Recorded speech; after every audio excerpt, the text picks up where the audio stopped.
Image United #3. This was supposed to be the comic series. It was going to be the holy grail of the Image founding fathers and their greatest achievement and the coolest thing we'd ever seen in our life. And it's just turned out to be a big, giant, steaming pile of shit. This book it's just terrible. I mean, issue 1, it kind of started out with some kind of interesting ideas, I suppose. But by the time we're on book 3 here, everything, I just feel like everyone was just done with it. No one gave a shit. And this is the last one. This is it. There's an Image United 0 that was produced after book 3 here that I feel like was just created in a rush with, I think Ryan Ottley draws it from Invincible. I feel like it was drawn and created just as filler to kind of take up time and space in the absence of the guys from Image Comics getting together and getting the next issue done. And it never happened and becomes basically a giant embarrassment. It's kind of ridiculous. So starting out with this cover, who the fuck thinks this is a good cover? I mean, it's obviously just a section of a larger image. But this is terrible. Like, you got whoever this stupid character is, I think it's a villain from Spawn, and then you got Eric Larson's Mako character, the shark, and then you got Badrock's fist. Like, this is a terrible cover. Maybe the full image is awesome. Who knows? But as a cover, somebody's like, that's what we need to do. So that's terrible. So art, it's all the kind of standard guys. Story by Kirkman, layouts by Eric Larson. And all the colorists, I believe, are the guys that do the Savage Dragon book. Well, at least this Nico guy is. I'm not sure.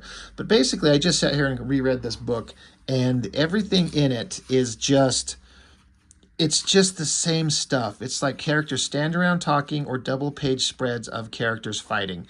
And just, who cares? No one cares at this point. Shaft is standing here looking like he needs to take a shit while he's talking to the guy in jail. And then the new character, this Fortress guy, he's just trying to tell everybody, warn everybody about the terrible things that are about to happen. And what he should be warning us about are these giant duck flippers that Shaft has for feet. This is just a terrible drawing. But there's very few drawings in this book that I think are actually kind of good. I kind of like Portasio's side view here in the lighting, but it's still far from, I think, the best work he's ever done. But he's just telling everybody how there's a giant apocalyptic horror to come with some demon creature at the center of everything. McFarlane kind of pulled off an interesting image here, I guess, and the coloring, the flames in the background, pretty good. Honestly, the colorist is what really selling this book. The colors are really nailing they really did their job in this. But horrible things are to come if we don't stop all these bad guys that are coming to fight us, which, if you remember at the end of issue 2, it ended with a giant sea of villains coming up on Youngblood headquarters, which is on the island. It's on Liberty Island where the Statue of Liberty is. And so all the villains were running across water or something. It's really stupid. But speaking of stupid, it's such a terrible drawing. It just sucks. I hate it. Anyway, Shaft frees Fortress, and they got to get out of there, and they got to go fight the bad guys. And so, once again, we got a bunch of Liefeld characters. We got, what is his name? Troll, and I think Masada, and Cougar. And then we got teenage Shadowhawk, and then Mark Silvestri drawing a sexy-ass Witchblade. He basically draws Witchblade in almost this exact same pose, like 3 different times in this book. And I get it. You get handed a page, and someone else has done the layouts. Eric Larson has done the layouts. It's like, Witchblade goes here. He's like, okay. There she is. She's hot. And then you got a bunch of bad guys showing up. I think this is a Valentino character. I don't know. I think that's a Spawn character. That's a stupid Liefeld character. There's a Silvestri villain. No, I don't know who that is. That's the McFarlane villain. Look, Chapel, he's got 1 gun, but that'll change soon enough. But then it just becomes a bunch of fight pages, which you could say that's what we want in an Image comic, right? Isn't that the classic thing? Bunch of awesome characters punching each other? I guess. Dragon, Die Hard, Super Patriot, Spawn, jumping down into battle, smashing into all these bad guys. Spawn punching some lizard guy, some monkey guy punching Dragon. Punching, posing, punching. I don't feel like anybody's heart's in this at this point. It just feels like everything is kind of lazy and rushed. And I mean, again, I'm going to point out, I think the coloring in this book is pretty damn impressive. I mean, the colorist, he really likes to do these little highlight dots all over the place. And I guess it kind of works. I don't hate it. Some of the things I kind of actually dig are anything Silvestri draws. This character here, Buzzkill, is that his name? You'd think he was a redesigned guy in the original miniseries of Cyberforce, but that looks pretty good. And then there's Witchblade again. Remember how I was saying he basically draws her in that same pose? There you go. There and there. It's essentially the same thing. Same angle, same shot. I got to give it to him. I say this all the time. He draws the best faces. Love the face there. Love it there. But we'll see another one like that. But yeah, Kid Shadowhawk kicking Chapel in the face. Now he's got two guns. And of course, in traditional Liefeld fashion, the guns change design entirely. Like he doesn't have any more guns strapped to him. We've got like a little handgun there. Now he's got two giant ass handguns there. Okay. Another double page spread. Dragon jumping up in the air. Die Hard punching somebody. Spawn facing off against Chapel. Stupid Liefeld character here. Again, I'm really excited for anything that Marc Silvestri does. So great shot of Ripclaw. Muscular figure, the twisting of it all. And the redesign of Cyberforce. Heatwave actually looks kind of cool. Ballistic, Psyblade, and of course, just because of the angle they're chosen, they're seeing from behind, rushing into battle. We get the butt shots, and if you got to have somebody do ass shots, Silvestri's the one you want to do it. And again, coloring, I'm kind of digging it. Lots of color. Badrock getting blown away in the background. Back here, if somebody would just kill him, just stab him to death. Dragon getting shot. Spawn and Chapel facing off. Now, Spawn, of course, is this new version. He's not Al Simmons. He's some other guy. He's some other dude that's taken up the mantle. Cyberforce character chomping up at Super Patriot. There you go. There got Witchblade again. Same basic pose, just drawn a little bit bigger. Again, that face. I love the way he draws noses and mouths. I'm always trying to get that. And then the way he draws hair and the inks on it are incredible too. Just love it. Shadowhawk standing around yelling look out as the Statue of Liberty gets blown up and falls down and smashes onto the ground. This entire page is shit. The storytelling's not good. The reference on the Statue of Liberty is non-existent. This whole layout of everything is terrible. But when you got it getting handed off to everybody, get it in the mail, and then everyone's got to draw their little piece and then mail it back out. It's just the heart and soul is not going to be there. It should have been one book done one time, like a 48-page thing, but this 7-ish. It's only, again, this is book 3. Of 6. It says 3 of 6. It's only got halfway done. Never was going to happen. Really dig this Cyberforce character again, the guy with the bladed arms. He's only had one arm with one blade in the previous panels, as far as I can tell. Now it makes me want to go back. Like he's got one, but I guess he can like transform his arm or extend other parts out of his body, something to that effect, to have multiple bladed arms. Because in the original miniseries, if this is the same guy, he had 3 big giant arms on his side, all had blades on it. So it's kind of a redesign. I kind of dig it. Chapel kicking at Spawn, shooting his guns that have changed design again. Stupid Fortress is shooting at Killjoy here. I wish she would just kill him. Another Cyberforce character from Silvestri, punching who knows who.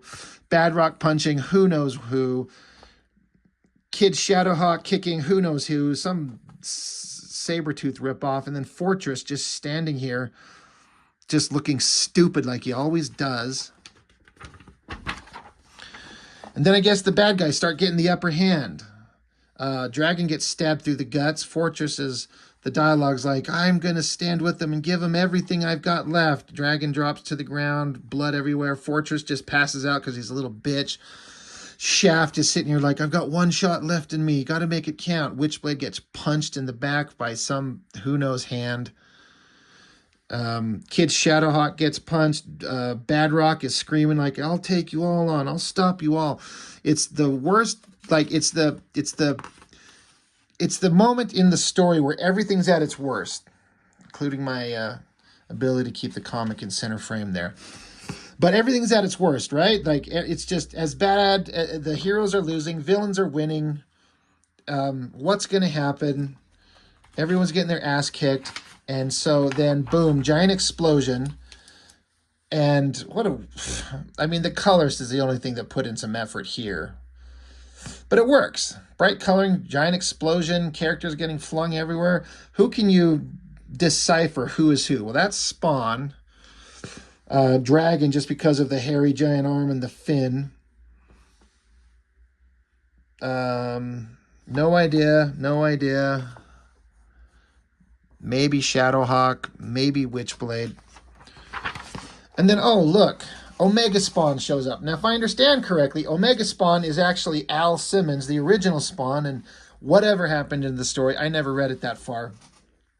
He took over Hell and became a supervillain, and he was supposed to be the bad guy, which is an interesting concept. When you're like, I get to draw, like Robert Kirkman gets the opportunity to write a book, and all the Image founders are going to draw their own characters.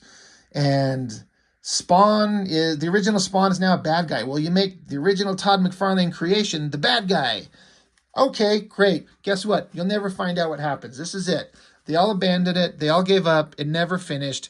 I don't know if it's ever been revealed who, but there was talk amongst some of them that everyone was progressing on the book except one person who would just not draw their pages.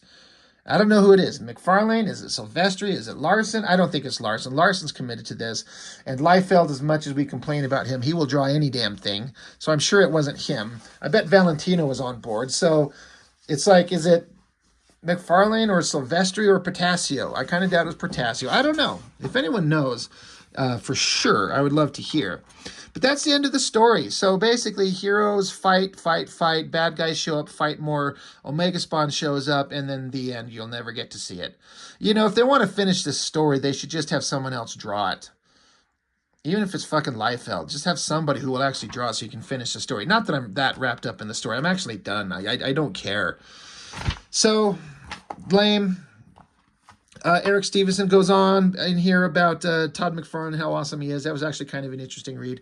And then for some reason, I think just for filler, there's like a short story in here penciled by Eric Larson, but inked by Bill Sienkiewicz, because it has very much Larson layouts. Maybe penciling is a stretch, as much as it is just basic layouts, and they hand it off to Sienkiewicz, and he does this story of Dart. I can't remember if this is supposed to be like in the original Dragon comic, if you ever read it. There was this character, this girl, Dart.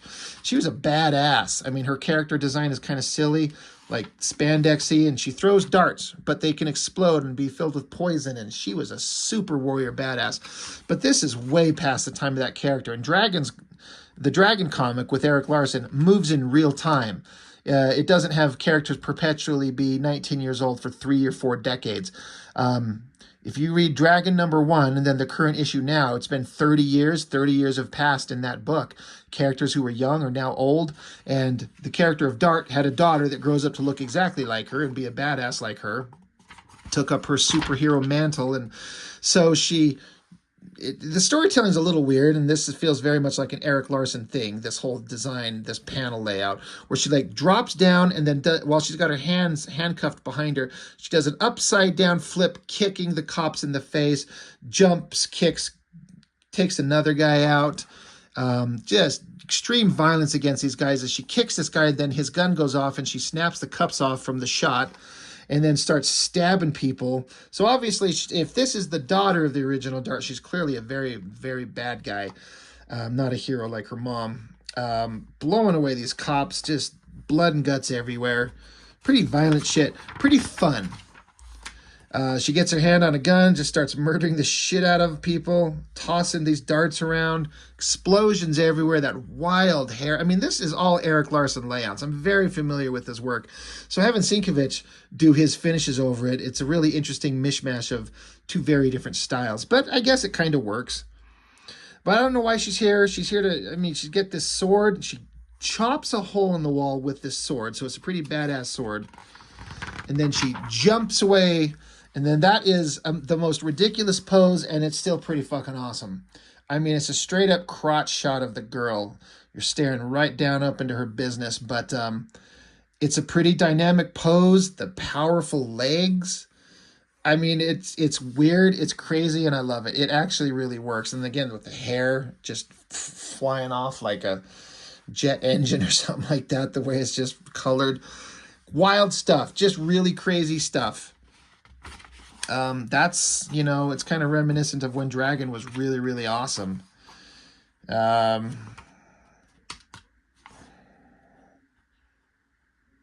was this 2010 when this book was printed? Is it that old? God, am I that out of touch? August of 2010. Holy shit. So, what, 14 years ago that this giant failure happened? Some great Ryan Ottley work. Just was rewatching season 2 of Invincible and seeing all these characters. It's such a faithful adaptation, but then getting to see Ottley's actual, real, nuanced, detailed work as opposed to like the animated versions. It makes me appreciate his work even more. I mean, that's it. Image United. Lots of possibility, lots of potential. Ultimately, just a big giant pile of failure. It just sucks. Just it's not fun. It didn't work. It's not a good reading experience, and it's not even a really satisfying visual experience in so many ways, just because how does something like this really work? Handing off pages over 6 issues and people just get disinterested and you never get to finish it. I wish it was awesome. I wish it finished on a high note, but it's just done. And you know what? I'll get to Image United 0. I probably should just do it now and just get it over with, because who cares? But you know what? We'll save it for another day. Image United, the end. 3 of 6. Issue 3 of a 6-issue limited series that you'll never get to find out how it ends. And does anybody care? I mean, I cared at the time, but now that time has passed, you know, years later, it's like, I don't feel like, you know, there's other books or other things in life that got prematurely canceled or left unfinished that really were hard to kind of take, because you know you'll never get to see what's actually supposed to happen. But I don't really feel that way about this. Who cares? It's like a footnote in history.